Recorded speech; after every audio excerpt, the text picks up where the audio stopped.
Hello students, in last few lectures of the reflex action, we have been seeing the reflex action, the properties of the reflex action.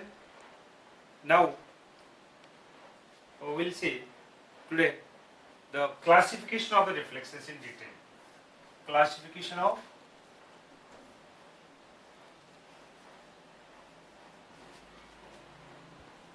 reflexes. Classification of reflexes. Reflexes can be classified in a number of the type of the reflexes, but we'll see broadly they are classified in two groups, that are: number one is unconditional reflexes. Unconditional reflexes. Unconditional reflexes. And second are conditional reflexes.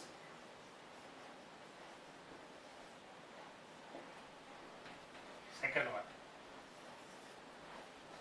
So the reflexes are broadly classified into two groups. Are there? Is unconditional reflexes and second conditional reflexes. The unconditional reflexes means already while taking the reflex action starting, I have told you that the unconditional reflexes means these are reflexes which are developed by birth. That's why they are also called as the inborn reflexes. Inborn reflexes. Inborn reflexes. These reflexes developed by birth. It doesn't require any training. It automatically by birth develops. Its pathway for the reflex actions or the unconditional reflexes are fixed with very birth. Since from the birth, these reflexes are called as unconditional reflexes. Are there? These reflexes develops with the birth and it will continue throughout the life. It doesn't abolish in between the life unless or until there is no the pathology in the pathway or center of the reflexes. Isn't it? That destruction of the pathway. Otherwise, it will continue. It will only break or discontinue if there is a pathological changes. And remember, it doesn't require the training. It develops automatically by the birth or with the birth of the person. That are called as unconditional reflexes. Second, conditional reflexes. These are the reflexes which develops later in the life. Later in the life. That's why also called as later in the life after the birth. So that's why it's also called acquired reflexes. Acquired reflexes. These reflexes require training or learning. It means what? The person must have experienced the things, and after the experiences, then he will develop the reflexes. Otherwise, it doesn't develop the. I seen a unconditional reflexes that doesn't require the training. That develops automatically. But here, the required training means the person should be exposed to certain things. Person should have got experience of that things.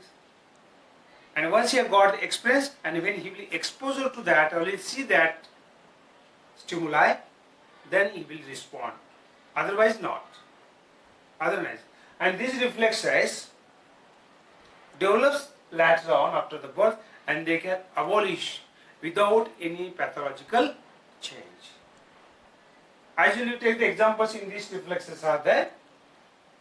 Last time I also told that the person develops the reflexes after seeing the snake.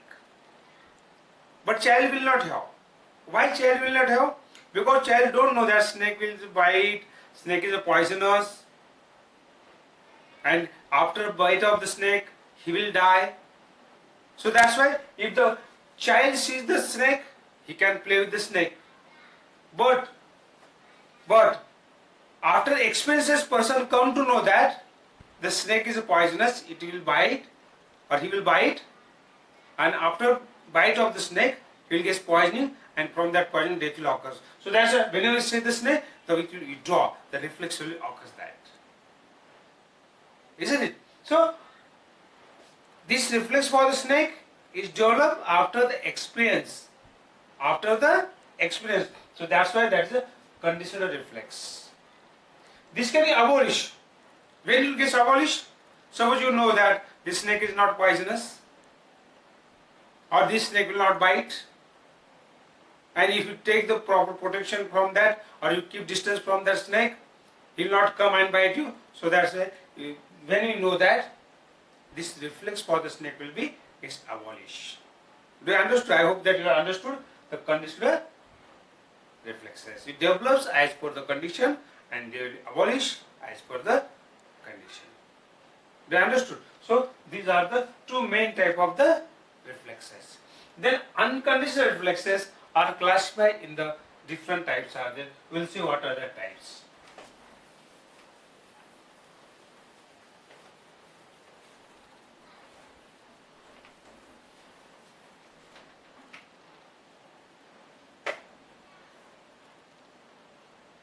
Classification of unconditional reflexes.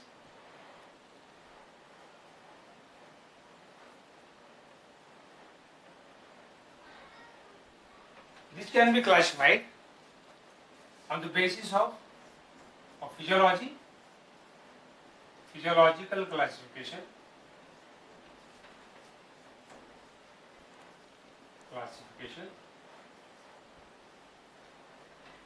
and second, clinical classification. Clinical classification. Or you can say all the reflexes can be broadly classified into physiological and the clinical classification. The physiological classification, these reflexes are there. Three types of reflexes are there. That are segmental reflexes,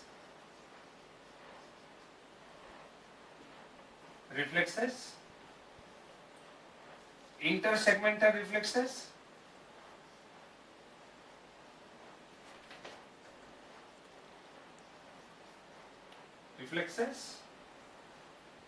and the suprasegmental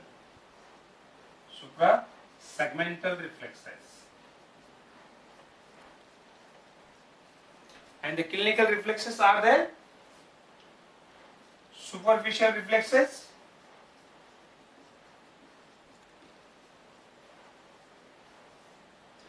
second, deep reflexes,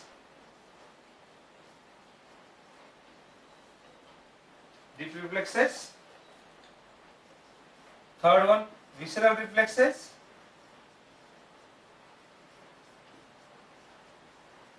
and fourth one, pathological reflexes.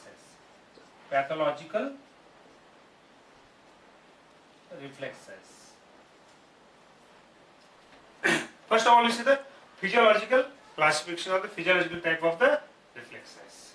These are number one, segmental reflexes. Segmental reflexes means the reflexes in which the reflex arc is connected only or involves only one segment of the spinal cord. One segment of the spinal cord, then it is called as a segmental reflexes. I will repeat again. The segmental reflexes means these are the type of the reflexes where the reflex arc only connected or involves the only one segment of the spinal cord.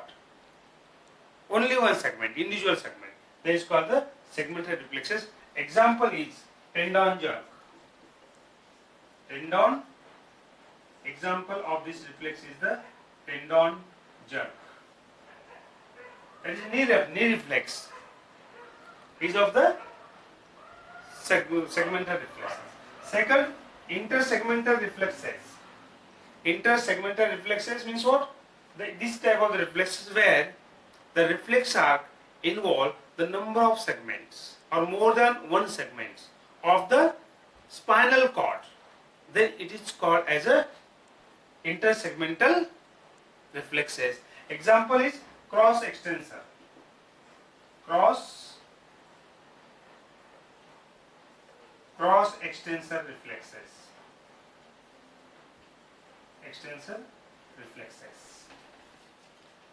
Then suprasegmental reflexes. The third type of the physiological reflexes are the suprasegmental reflexes. Here there is involvement of the upper central nuclei of the brain, along with the reflex are connected to the spinal cord. Do you understood? Means what here? In these two, the motor impulses for the reflex action, it is coming from where? The spinal cord. But here in suprasegmental reflexes, here the reflex arc is connected to the upper nuclei or the tract of spinal cord involving the upper motor nuclei and the segment of the spinal cord itself. So that's why it is called as a suprasegmental reflexes. Example is attitudinal. Example of this reflex is the attitudinal. Attitudinal. Postural reflexes. Postural reflexes. So, sorry. These are the type of the physiological reflexes. Then the clinical reflexes. The clinical classification, or you can say the clinical reflexes. On the basis of the clinical, the reflexes are classified into 4 groups. Are there? One is superficial reflexes. Means these are the reflexes which arises from the application of the stimulus on the surface of the body. On the surface of the body. That are on the skin, mucous membrane, cornea, etc. It reflexes arises on the application of the skin or on the mucous membrane or on the cornea. So these reflexes are called as superficial reflexes. Second, deep reflexes. The deep reflexes, these are reflexes which arises from the application of the stimulus on the deep structure of our body. These are called as deep reflexes. The example of the deep reflexes is the tendon jerk, knee jerk. Knee jerk. It is type of the tendon reflex. Tendon reflex. It means what? The tendon lies deep, and if stimulus apply on that deep structure, that is tendon, then the reflexes develops. That is called the deep reflexes. Deep reflexes. Third one, visceral reflexes. The reflexes arises from the viscera or the organs of the body. Organs of the body. If the stimulus is there, which is applicable on that organs or viscera, and that stimulate that viscera, and the reflex will occur. Or in response to that stimulus, the viscera gets contracted or produce the reflex action. Is called as a visceral reflexes, or are called as a visceral reflexes. The best example of the visceral reflex is the micturition reflex. Micturition reflex. Micturition reflex. So whenever the bladder gets distended, stress is applied over the bladder. Stress applied over the bladder, bladder will contract. So that's called micturition reflex. Another example is the digestive reflex. Digestive reflex. Digestive reflex from the digestive tract. So that are the visceral reflexes. The pathological reflexes last time. The pathological reflexes mean these are abnormal reflexes. These are reflexes occurs into the pathological condition. The best example of the pathological reflexes are the Babinski's. Example is Babinski's sign, or you can say Babinski's reflex. This is a pathological reflex. This Babinski's reflex already I have explained in my previous lecture while taking the properties of the reflex action.